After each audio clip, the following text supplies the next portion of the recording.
Olá, estudantes! Vamos à nossa 11ª aula de matemática pelo Google Meet. Hoje continuaremos a falar sobre geometria, mas abordaremos conteúdos específicos sobre os polígonos. Inclusive, o nosso tema foi características básicas dos polígonos. Então, vamos começar a nossa aula. Mas, antes de começar, vamos fazer um quiz com 5 perguntas para saber se vocês conhecem conceitos básicos de geometria, conceitos esses que vocês estudaram em anos anteriores. São 5 perguntas e aí eu vou fazendo de maneira dinâmica para vocês estarem respondendo rápido, para a gente ver o que vocês sabem sobre esses conceitos. Vamos lá então à nossa primeira pergunta do quiz. Questão 1. O que é ponto em geometria? Alternativa A é uma circunferência qualquer. Alternativa B é um objeto adimensional e pode ser usado para localização. Alternativa C é usado para terminar uma frase. Alternativa D é um objeto que tem dimensões na geometria. Qual seria a alternativa correta? A resposta correta é a alternativa B. Por quê? Porque o ponto é um objeto adimensional, não tem dimensões. Como vocês podem ver lá na imagem, a gente considera que ele não tem dimensões para facilitar a localização e não alterar os resultados. E pode ser usado para localização. Não é a única aplicação, mas é uma das aplicações bem utilizadas na geometria. Ok? Vamos à questão de número 2 do nosso quiz. O que nós temos aqui na questão de número 2? O que é reta em geometria? É um conjunto de pontos alinhados que são infinitos nas duas direções? É um segmento mensurável com direção e sentido? É uma figura que tem muitas curvas? Ou é um objeto concreto que não tem nenhuma abstração? Acredito que vocês pensaram que a resposta correta é a alternativa A. Por quê? Porque na alternativa A nós temos que é um conjunto de pontos. Então, se está alinhados, eu tenho um ponto após o outro e não vai ter alguma inclinação em relação aos pontos anteriores. E nós temos aí duas direções. Uma semirreta vai para um lado, outra semirreta vai para o outro. Ok? Então, respondido aí a nossa questão do quiz número 2. Pergunta de número 3. O que é segmento de reta em geometria? É uma reta qualquer? É um objeto que tem comprimento e largura? É a união de dois pontos? Ou é a parte de uma reta delimitada por dois pontos? Acredito que vocês pensaram na alternativa D. Por que a alternativa D? Porque, como vocês veem lá no desenho, o segmento é uma parte, né? É um pedaço, digamos assim, da reta. E aí nós temos os extremos aí, são dois pontos. E com certeza nós temos infinitos pontos ali nesse segmento. Então não pode ser a união de apenas dois pontos, como nós tínhamos na alternativa C. Vamos à questão de número 4. O que nós temos aqui na 4? O que é ângulo em geometria? Ângulo é o alvo de uma bola no futebol? É uma medida de distância? É a região delimitada por duas semirretas que partem de uma mesma origem? Ou é a posição em que se encontra uma reta? Acredito que vocês pensaram na alternativa C. Como mostra ali o desenho, o ângulo é aquela parte em vermelho que poderia ser maior. É toda a região entre essas duas semirretas. Então, nós dizemos que o ângulo é a região delimitada por duas semirretas que partem da mesma origem. Ou seja, né, é basicamente a abertura dessas duas semirretas. Ok? Vamos à nossa quinta e última questão do quiz. O que nós temos aqui? O que são retas paralelas em geometria? Retas que se intersectam? Retas que também podem ser chamadas de concorrentes?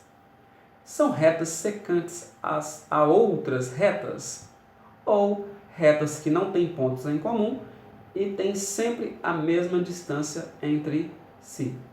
Acredito que vocês pensaram na alternativa D. Por quê? Como vocês veem lá na figura, as retas elas não têm ponto em comum. Por que não têm pontos em comum? Porque elas não têm inclinações diferentes. As duas têm a mesma inclinação. Então não tem como essas duas se encontrarem em algum momento. Então elas não têm interseção entre si. Em toda a sua extensão, a distância entre as duas é a mesma. Então, fechado aqui o nosso quinto problema do quiz. Espero que vocês tenham lembrado alguma coisa aí sobre geometria. Então, vamos começar os nossos estudos sobre os polígonos. Primeiramente, o que eu vou colocar aqui? O que são polígonos? A gente tem que conhecer o que a gente está falando. Então, polígonos são figuras geométricas planas que são formadas por segmentos de reta a partir de uma sequência de pontos de um plano, todos distintos e não colineares, onde cada extremidade de qualquer um desses segmentos é comum a apenas um outro. Okay? Não tem mais de um segmento comum em sua extremidade, ou nenhuma das suas extremidades. Mas eu vou colocar exemplos de polígonos para ficar bem mais claro. Nós temos essas figuras aqui que são polígonos. Aí eu tenho vários polígonos. Vocês podem ver que esses polígonos não têm partes arredondadas, porque não seria, se tivesse, não seria um segmento de reta para estar formando. Vocês podem ver que cada segmento que forma, né, esses polígonos, nas suas extremidades, eles só encontram com outro segmento. E aí também eu posso até acrescentar aqui que elas são figuras fechadas. Esses segmentos se encontram de tal forma que eu formo uma figura fechada. Então esses são os polígonos. Não pode ter parte arredondada e nem ter parte aberta. Ok? Vamos continuar.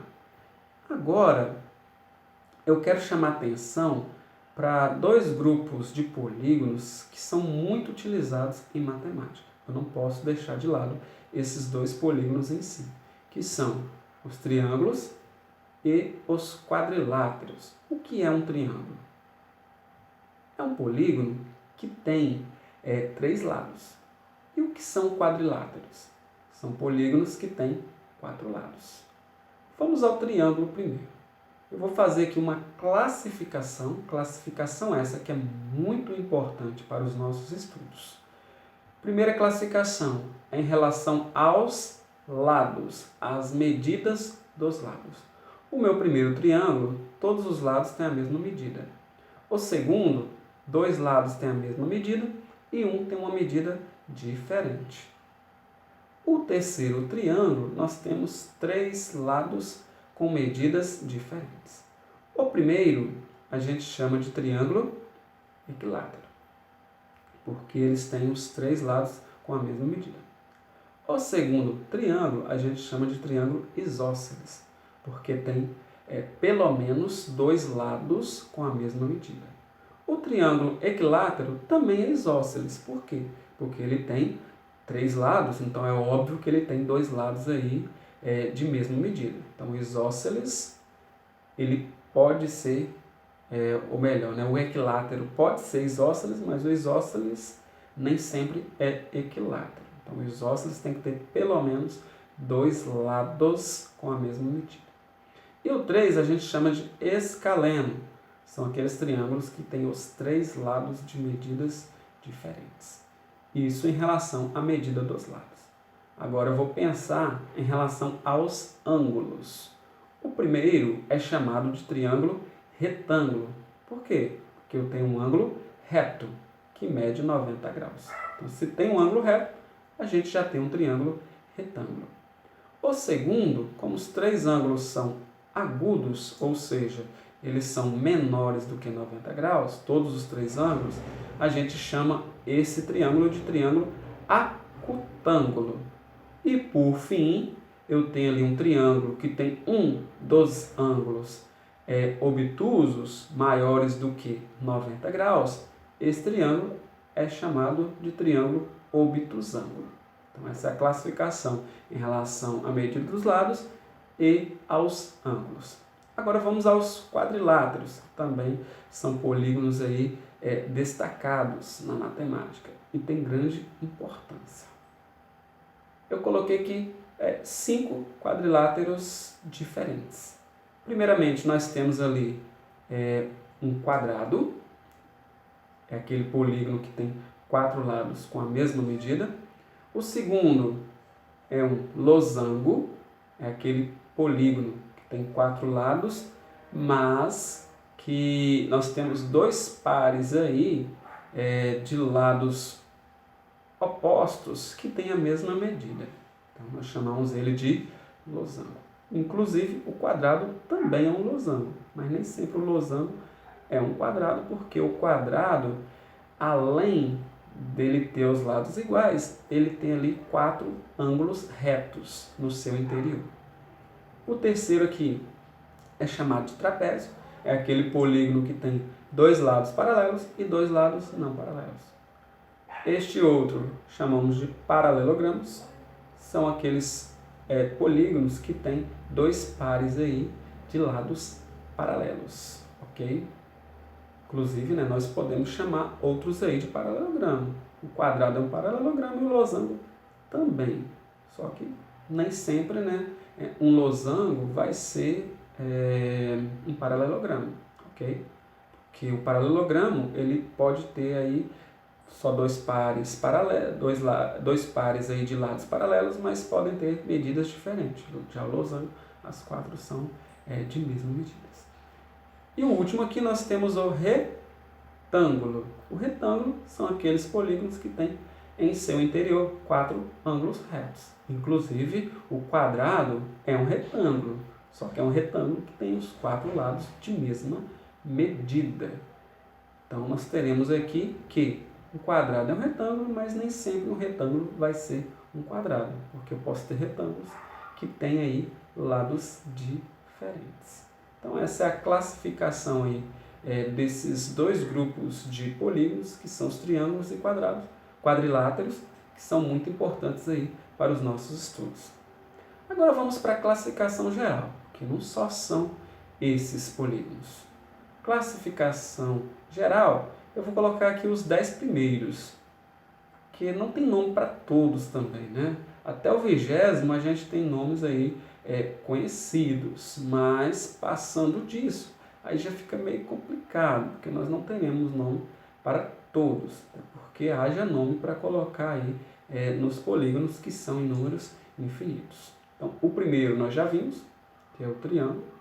Esse segundo é um quadrilátero, que inclusive aí é um quadrado também. O terceiro, 5 lados, nós chamamos de pentágono. O outro que nós temos um hexágono ou hexágono, às vezes tem pessoas que pronunciam de maneiras diferentes. Esse nós temos um heptágono, que tem 7 lados. Octógono, que é bem aí utilizado em várias situações. Nós temos o eneágono, que tem 9 lados. E o decágono. E nós temos outros aí que a gente pode estar falando futuramente. Então, essa é a classificação aí dos polígonos, ok? E aí, para começar a estudar as características, eu vou começar a falar de seus ângulos. O que eu vou falar sobre os ângulos é algo específico, é sobre a soma dos ângulos internos.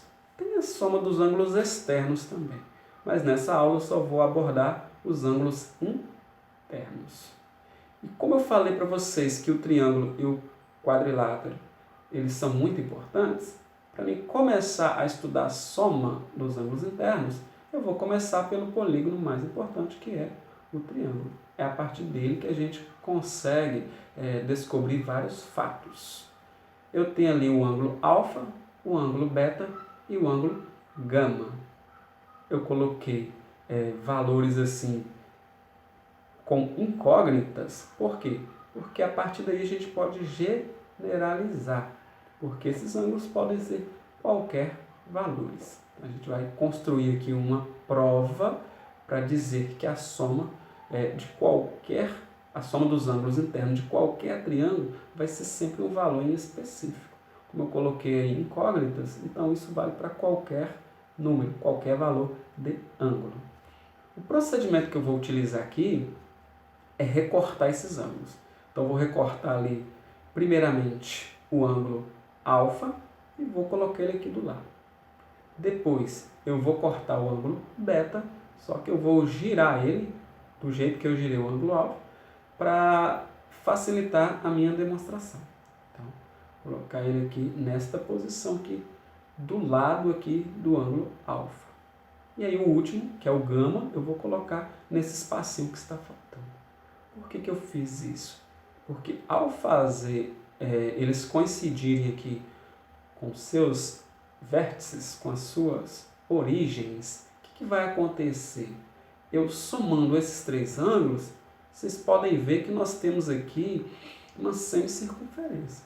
Como a circunferência inteira, ou o círculo, tem 360 graus, então a metade de uma circunferência tem 180 graus.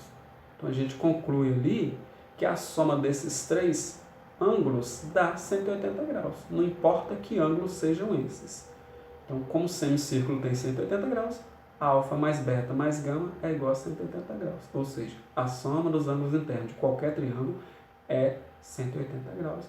Provado aqui o que nós queríamos demonstrar. Ok? Mas eu não vou ficar parado no triângulo, porque a gente está trabalhando com polígonos. Então, eu vou estender isso. Nós vamos generalizar para mais polígonos. Ok? Então, vou pegar aqui 3 polígonos. Coloquei 3 pontinhos ali, que é reticências aí em português, para dizer que eu poderia continuar. Eu peguei um com 4, 5, 6, aí eu poderia fazer a extensão para 7, 8 e quantidade de lados que eu quisesse aqui, tentar fazer a minha generalização. Mas vamos começar ali pelo quadrilátero. O que eu vou fazer? Eu vou tentar aqui, de certa forma, dividir esses polígonos em triângulos, porque o triângulo é a base aí para a gente fazer essa nossa demonstração. Mas eu vou dividir eles em triângulos com um segmento muito importante, que é chamado de diagonal, que é aquele segmento que vai de um vértice a outro, mas que não seja um dos lados do nosso polígono. Então, vou traçar aqui partindo apenas de um dos vértices. Então, traçando aqui apenas de um dos vértices, nós temos uma diagonal. E essa diagonal dividiu o meu quadrilátero em 2 triângulos. Como a soma dos ângulos internos de um triângulo é 180, então de 2 vai ser 180 mais 180, que dá 360. Então a gente conclui que a soma dos ângulos internos de um quadrilátero é igual a 360 graus. Vou repetir o procedimento para o pentágono. Partindo de um dos vértices, eu vou desenhar diagonais. 1, 2. Não dá para desenhar mais, porque se eu desenhar mais, vai ser o próprio lado partindo dessa diagonal.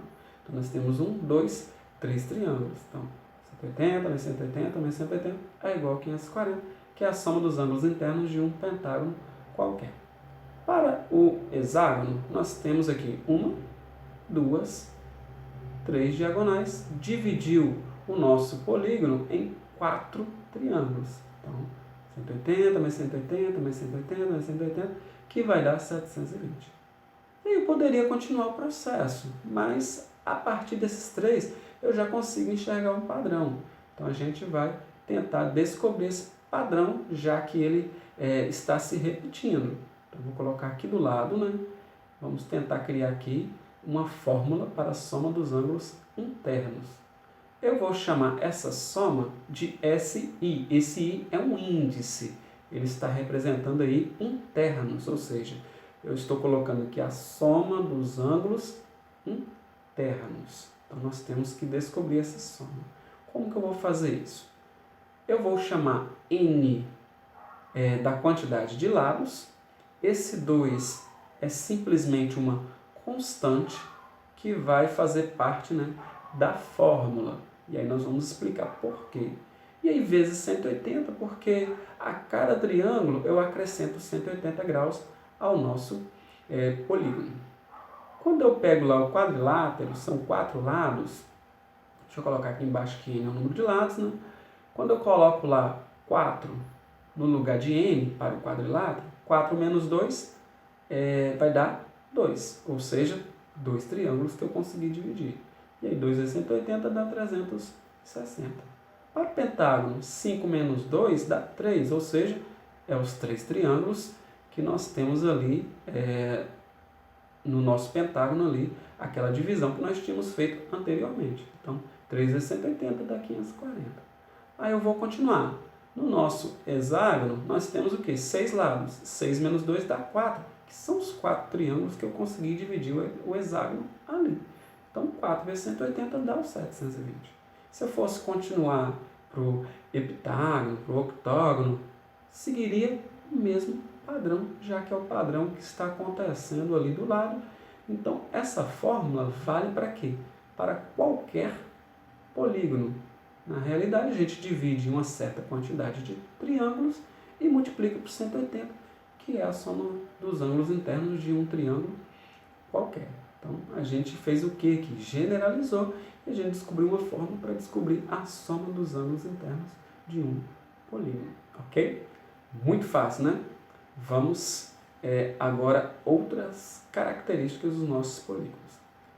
Vou trabalhar também com vocês o número de diagonais de um polígono, já que a gente mencionou diagonais ali na nossa primeira demonstração.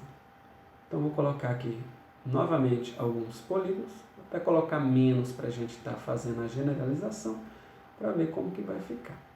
São 2, mas depois eu vou colocar um terceiro. Então, quantas diagonais tem um quadrilátero? Tem uma.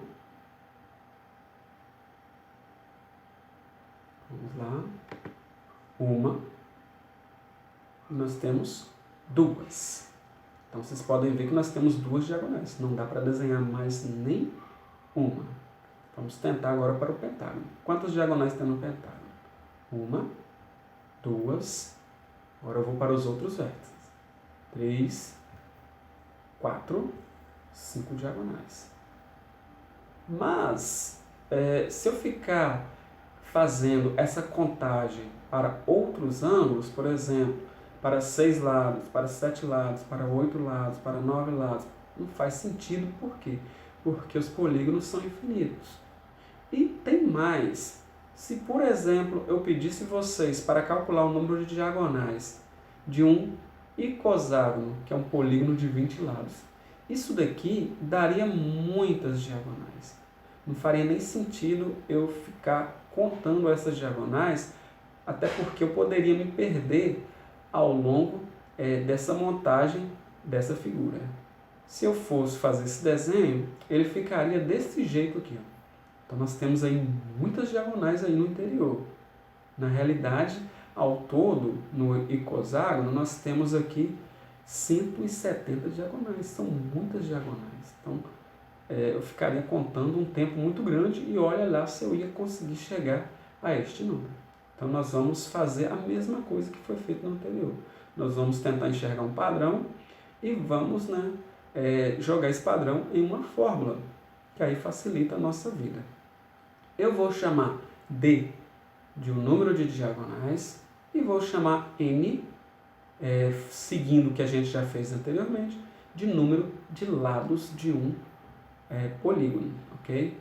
Então, primeiramente, eu vou pensar aqui nisso daqui.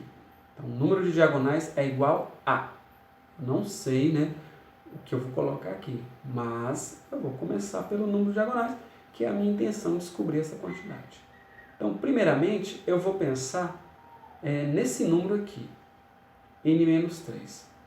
Novamente, esse 3 é uma constante. Por que eu coloquei esse 3? Quando eu pego o número de diagonais, vamos começar pelo quadrilátero. Quando eu pego 4 e diminuo 3, isso vai chegar a 1, ou seja, é uma diagonal partindo de cada um dos vértices. E aí, ao pegar isso daqui e multiplicar pelo número de lados, que na realidade é a mesma quantidade do número de vértices, eu vou ter o dobro da quantidade de diagonais, porque 4 menos 3 dá 1, e 1 vezes 4, que é o número de lados ou o número de vértices, isso vai me dar 4. Mas vocês viram anteriormente que o quadrilátero tem apenas 2 diagonais. Como eu tenho o dobro e eu quero descobrir exatamente a quantidade que eu quero, então eu vou pegar isso e dividir por 2, que aí eu vou descobrir o valor que eu quero, porque a metade do dobro é o valor exato que eu estava buscando. Então nós acabamos aqui de escrever uma fórmula para determinar o número de diagonais de um polígono qualquer. Vamos ver se isso é verdadeiro, né? Quando eu pego ali o pentágono, então nós teremos 5 menos 3, que vai dar 2. 2 vezes 5 dá 10. E 10 dividido para 2, isso vai me dar exatamente 5. Então é verdadeiro para o pentágono. E aí vocês podem até estudar mais e vocês vão ver que isso é verdadeiro para qualquer polígono. Se eu pegar, por exemplo, o icoságono, que eu já falei que são 170 diagonais. Quando vocês pegam 20 e diminuem 3, dá 17. E 17 vezes 20 dá 340, que dividido para 2 dá exatamente 170. E isso é válido para qualquer polígono. A prova não é maior, a gente vai deixar, né? Porque não é a nossa intenção. A gente faz um pouco de prova, mas né, no ensino médio a gente não tem toda essa necessidade de estar provando determinadas coisas de maneira bem minuciosa, apesar de que a matemática exige prova, mas nós não podemos aqui vamos dizer assim, deixando a matemática muito técnica para vocês. Na realidade, o professor faz uma tradução desses conceitos técnicos que existem na matemática. Mas da medida que for possível a gente fazer uma prova, a gente tenta fazer aqui em matemática, ok? Então, vamos continuar. Para finalizar, vamos desenvolver um exemplo desse último conceito que foi falado aí sobre diagonais. Então, vamos ao nosso exemplo. Quantos lados tem um polígono que possui 54 diagonais? A fórmula para calcular diagonais já foi conseguida anteriormente. Só que no problema, ele nos deu o número de diagonais e não o número de lados. Deu uma coisa inversa aí do que eu estava esperando. Como D é o número de diagonais, então eu vou substituir D por 54. Então a fórmula vai ficar assim, fazendo essa substituição. Bom, agora nós temos aqui uma igualdade de frações. Então vou multiplicar os meios pelos extremos, como vocês já fazem aí. 54 vezes 2 dá 108. E aí tudo aquilo lá em cima vezes 1 é ele mesmo.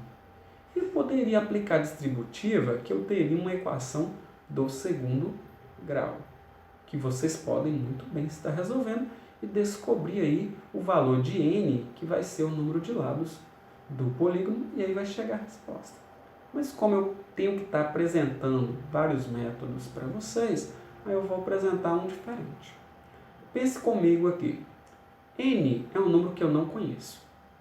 N menos 3, muito menos este eu vou conhecer. Porque se eu não conheço N, se eu tirar 3 desse valor de N, como é que eu vou conhecer esse valor aqui? Então, o que está dentro de parênteses é um número só. Então, nós temos dois números multiplicados entre si, que dá 108. E a diferença entre esses dois números é de 3 unidades. E quando eu tenho um produto, eu já penso em fatoração. Então, eu vou pegar o 108 e vou fazer uma fatoração desse número, que é pegar esse valor e escrever ele aí em produto de números primos. Então, o menor número primo é 2, né? Então 108 dividido para 2, nós vamos chegar a 54. Dá para continuar a divisão por 2, que vai dar 27. E aí, continuando aqui, não vai dar mais por 2, a gente vai para o próximo número primo, que é 3, que ao dividir 27 por 3 dá 9.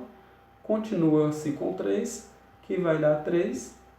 E aí, dividindo 3 por 3, eu vou chegar a 1. Então, se eu pego ali 2 vezes 2, vezes 3, vezes 3, vezes 3, isso dá 108. Só que como eu fiz essa separação em números primos, eu vou agrupá-los de modo que me ajude a resolver o problema. Então, eu vou agrupar esses 3 e esses 3. Poderia ser qualquer agrupamento, mas esse agrupamento que eu fiz é um agrupamento estratégico para resolvermos o nosso problema. Aí eu tenho aqui 2 vezes 2 vezes 3 é igual a 12. E 3 vezes 3 é igual a 9. E quando eu pegar aqui 12 vezes 9, tem que dar 108, que é, né, o valor que eu desmembrei aí em números primos. E aí, se vocês repararem ali o 12 e o 9, 12 menos 9 dá 3. Então, a diferença entre esses dois números é exatamente de 3 unidades. Então, a gente já tem a solução do problema. N só pode ser quem? N só pode ser 12, porque 12 é o valor de N por ele ser o maior número. Porque N menos 3, como eu estou tirando 3 unidades, tem que ser o menor. E a diferença entre eles é de 3, porque eu estou tirando 3 unidades. Então, o resultado aí é igual a 12. Então, esse polígono nosso tem 12 lados. Se você pegar esse 12 e substituir em N, você vai ver que isso é verdadeiro, que seria aí uma prova real do nosso problema. Então, respondido aí o problema proposto, ok? Espero ter passado as informações aí para vocês da melhor maneira possível, ok? Essa aula, como eu falo em todas as aulas, é uma versão gravada. Ela tem 2 propósitos. Um é para os alunos estarem revendo essa aula e fazer as revisões que necessitem. O outro propósito é aqueles alunos que não tiveram a oportunidade de estar assistindo essa aula, ele pode estar vendo, né, porque ela fica disponível lá no canal do YouTube para vocês estarem vendo a qualquer momento e tirar as dúvidas, ok? Então, para finalizar de vez, eu gostaria aqui de agradecer a todos pela participação e espero vocês na próxima aula com mais dúvidas, com mais interesse e participando mais, ok? Obrigado pela participação de todos. Tchau, tchau e até a nossa próxima aula.